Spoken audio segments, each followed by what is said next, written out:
Salam dan bahagia Bapak dan Ibu semua.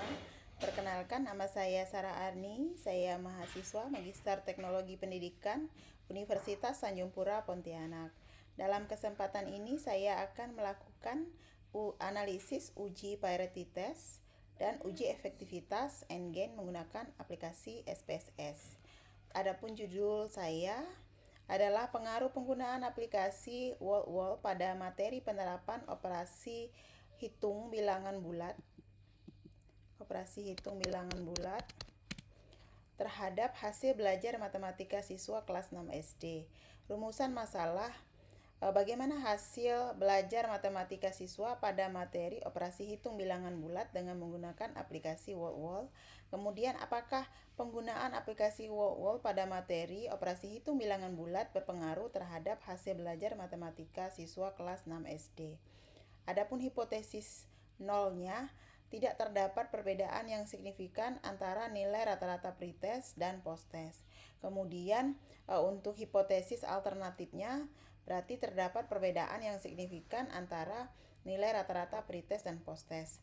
Untuk jenis eksperimen, saya menggunakan pretest posttest design, di mana siswa diberikan tes awal sebelum perlakuan, kemudian diberikan tes akhir setelah perlakuan. Adapun langkah-langkahnya, saya melakukan uji priority test ini, di mana kita ketahui bersama bahwa uji priority test digunakan untuk menguji apakah terdapat perbedaan yang signifikan antara nilai pretest dan posttest. Untuk kita melakukan uji priority test ini, kita harus memastikan dulu apakah data berdistribusi normal atau tidak. Kita akan melakukan uji normalitas. Baik, saya sudah memiliki data pada statistik saya, di mana saya akan melakukan analisis uji normalitas terlebih dahulu. Ini adalah hasil pretest dan posttest.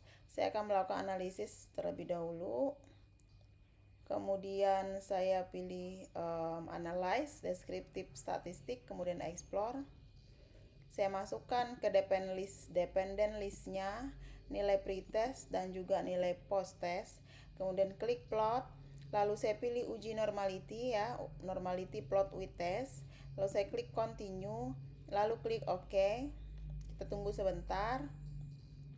Ini adalah hasil deskripsi dari hasil uji normalitas. Nah, di sini ada nilai mean, kemudian ada median, variance, kemudian ada maksimum, minimum, rank, dan seterusnya yang menunjukkan deskripsi dari hasil pretest dan juga posttest. Mean 60,80, mean yang posttestnya itu 84,88.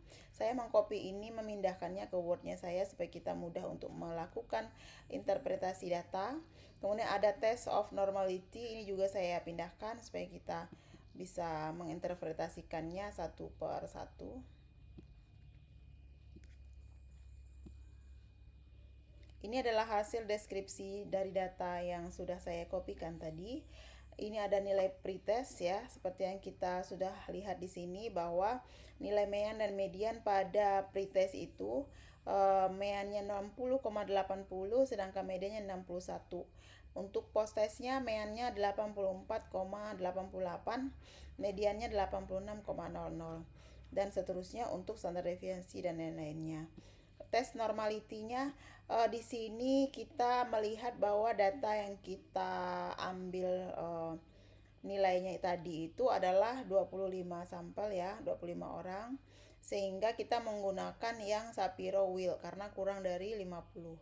Nah, di sini kita mengamati bahwa nilai signifikannya itu adalah 0,506 dan 0,197. Jadi, untuk melakukan menginterpretasi hasil dari uji normalitas, kita melihat nilai signifikansi.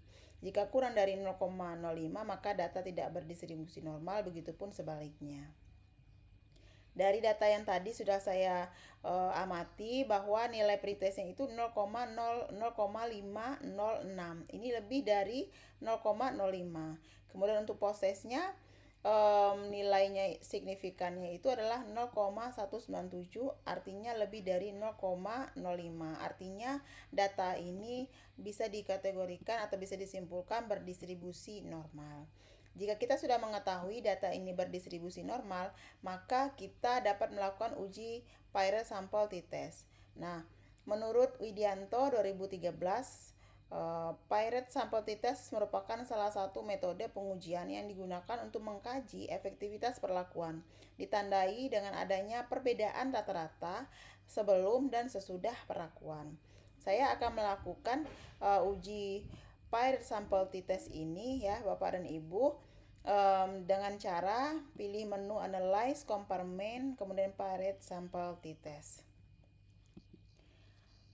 Saya akan klik Analyze, kemudian Compartments, pilih yang Pirate Sample T-Test-nya. Di sini nilai pretestnya kita klik ke variabel 1, nilai post-testnya kita klik ke variabel 2. Kemudian pilih yang option, pastikan bahwa confidence interval present text-nya itu adalah 95%. Ini artinya 5% signifikansinya. Kita klik continue, lalu kita pilih yang oke. Nah, tampak hasil dari Pirate Sample statistik kita. Di sini ada penjelasan mengenai meannya, post-test dan pretest, kemudian jumlah sampel kita, standar deviasi, standar error, kemudian correlation-nya, dan juga hasil pada sampel testnya untuk nilai signifikan to tail. Saya kopikan ini ke Word-nya saya, maka tampak seperti ini. Nah, saya sudah pindahkan. Nah, perlu kita ketahui bahwa untuk interpretasi hasil Pirate T-Test ini adalah kita melihat nilai mean, nilai rata-rata, pretest, dan juga post-test. Kemudian kita juga melihat nilai signifikansi to tail-nya. Apabila nilai signifikansi to tail-nya itu kurang dari 0,05, maka ada perbedaan yang signifikan antara nilai pretest dan juga post-test. Tetapi jika lebih dari 0,05 atau sama dengan, maka tidak terdapat perbedaan yang signifikan. Saya akan menzoomkan ini hasilnya. Nah, dari tabel yang sudah saya kopikan tadi Bapak dan Ibu, dapat dilihat bersama bahwa nilai signifikan to tail-nya itu adalah 0,000. Nah, setelah saya melakukan mengamati hal ini, maka kita dapat melihat bahwa nilai signifikasi to tail dari Pirate T-Test ini kurang dari 0,05. Ini artinya H0-nya ditolak. Artinya ada perbedaan yang signifikan dari data sebelum dan sesudah perlakuan. Nah, apabila kita sudah mengetahui bahwa terdapat perbedaan yang signifikan, maka kita dapat melakukan uji N-gain. Artinya, kita dapat melihat efektivitas perlakuan suatu data. Nah, dari rata-rata N-gain ini kita dapat mengukur efektivitas perlakuan. Kemudian kita dapat mengkategorikan tingkat efektivitas perlakuan apakah bisa dikategorikan tinggi, sedang, ataupun rendah. Nah, untuk melakukan uji di SPSS ini kita tidak bisa langsung mengklik-klik saja terlebih dahulu, langsung seperti itu, kita harus menghitung. Nah, kalau secara manual, rumus dari N-gain ini adalah skor post-test dikurangi dengan skor pretest, kemudian dibagi dengan skor ideal dan dikurang dengan skor pretest. Artinya, kita harus menghitung terlebih dahulu untuk skor maksimalnya 100 ya. Kita menghitung juga satu persatu dari skor post-test ini dikurangi skor pretest. Kemudian kita juga harus menghitung skor ideal dikurangi skor pretest. Dan untuk memperoleh N-gain-nya ini kita harus membagi antara yang di bagian atas ini dengan di bagian bawah. Untuk melakukan atau menghitung N-gain manual, kita harus mengklik transform, kemudian compute variable dan mengisi target variable serta memindahkan numeric expression ke dalam SPSS-nya. Saya akan menunjukkan kepada Bapak dan Ibu.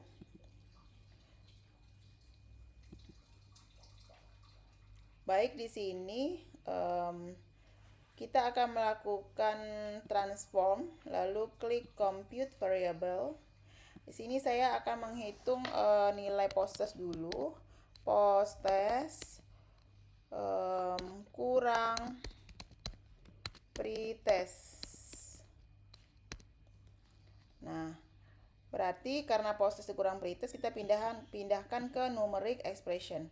Yang post-testnya tadi, lalu kita klik kurang, lalu klik pretest lagi, kita klik tanda panah, lalu klik OK. Nah, kita tunggu sebentar. Lalu kita lihat lagi minimalize. Di sini sudah ada hasil 25,00, masih ada 2 desimal di belakang koma. Kita akan ubah dulu desimal ini ke dalam 0 ya, jadi tanpa desimal. Kemudian kembali lagi ke data view. Selanjutnya setelah melakukan perhitungan proses dikurang pretest, kita akan menghitung lagi yang nilai maksimum dikurangi dengan nilai pretest. Klik compute variable, transform dulu ya, lalu compute variable. Lalu kita klik di sini, kita ganti menjadi nilai maksimum kurang pretest. Nilai maksimum kita sudah tahu ya, maksimumnya itu kan 100 ya. Karena dari skor anak-anak itu 100. Tinggal dikurang, kita klik tanda kurang.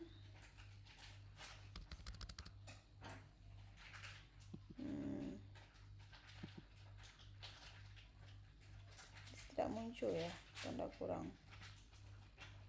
Berarti kita klik maksimumnya 100. Kita kurang dengan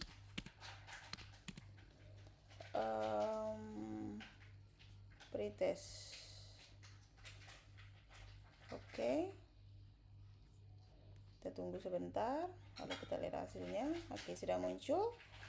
Kita ganti lagi kembali desimalnya ke 0. Oke, kita klik data view, sudah muncul ya. Selanjutnya kita lakukan perhitungan n-gain-nya dengan cara mengklik transform, compute variable. Kita di sini klik n-gain, kita ketik di target variable n-gain score. Caranya dengan ini kita hapus dulu supaya memudahkan kita. Klik yang post test, kita pindahkan tanda panah, lalu kita klik bagi dengan maksimum. Kita lihat hasilnya. Kita tunggu sebentar, sepertinya sudah muncul. Kita lihat. Nah, nampak di sini n-gain skornya itu adalah 0,63, 0,66 seperti itu ya Bapak dan Ibu. Nah, dari data ini berarti kita sudah menemukan nilai n-gain skor untuk setiap sampel ini. Nah, selanjutnya kita akan menjadikannya dalam bentuk persen. Caranya klik transform lagi, compute variable, kemudian kita pilih yang n-gain score. Nah, kemudian kita lakukan kali dengan 100. Kenapa? Karena kita mau jadikan persen dalam per 100 seperti itu. Klik OK.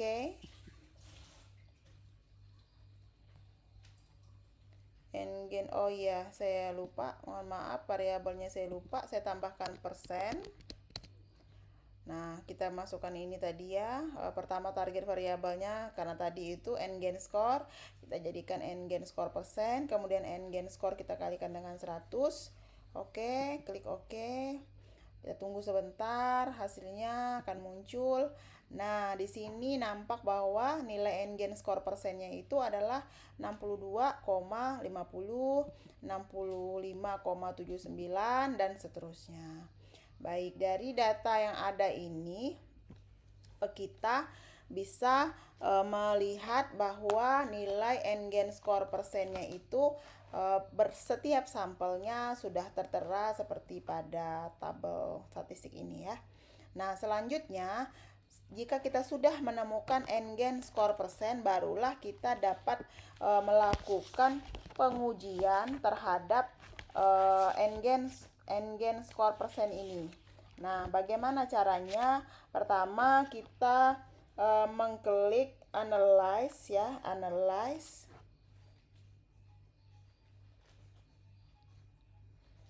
Kemudian kita cek yang deskriptif statistik, analyze. Klik yang deskriptif, lalu klik lagi deskriptif. Lalu kita pilih yang n-gain score. lalu n-gain skor persen, lalu kita klik lagi, kita cek dulu di sini apakah sudah. Ya sudah, klik OK. Nah, kita lihat di sini bahwa untuk hasil n-gain skornya itu di sini dapat dilihat bahwa nilainya n-gain skornya mainnya 0,6175, kemudian n-gain skor persennya 61,75%. Saya mengkopikan hasil deskriptif statistiknya saya ke sini, Bapak dan Ibu. Nah, setelah saya kopikan, di sini hasilnya seperti ini ya, sama dengan yang tadi yang sudah saya pindahkan. Nah, berdasarkan dari hasil n-gain score ini dapat dilihat bahwa nilai n-gainnya itu 0,6175. Jadi ini masuk ke dalam kategori sedang. Sedangkan jika dalam bentuk persen, maka hasilnya adalah 61,75%. Nah, artinya penggunaan aplikasi WorldWall memiliki efektivitas sebesar 61,75% dalam meningkatkan hasil belajar matematika. Materi operasi hitung bilangan bulat siswa kelas 6 SD, sehingga dapat disimpulkan bahwa efektivitas penggunaan aplikasi WorldWall berpengaruh dalam hasil belajar matematika pada materi operasi hitung bilangan bulat siswa kelas 6 SD dengan tingkat efektivitas sedang. Rata-rata n-gainnya 0,6175 atau dibulatkan menjadi 0,62, aktivitasnya sedang ya. Sehingga artinya secara keseluruhan kita simpulkan bahwa penggunaan aplikasi WorldWall ini memberikan pengaruh yang signifikan terhadap hasil belajar matematika siswa pada materi operasi hitung bilangan bulat, khususnya itu siswa kelas 6 SD. Demikian yang dapat saya sampaikan, semoga bermanfaat dan mudah dipahami. Saya mengucapkan terima kasih kepada Ibu dosen pembimbing saya, Ibu Dr. Feni Carolina M. Atesol yang sudah mengampu mata kuliah Statistik Pendidikan. Selamat pagi, salam sehat dan bahagia untuk kita semua.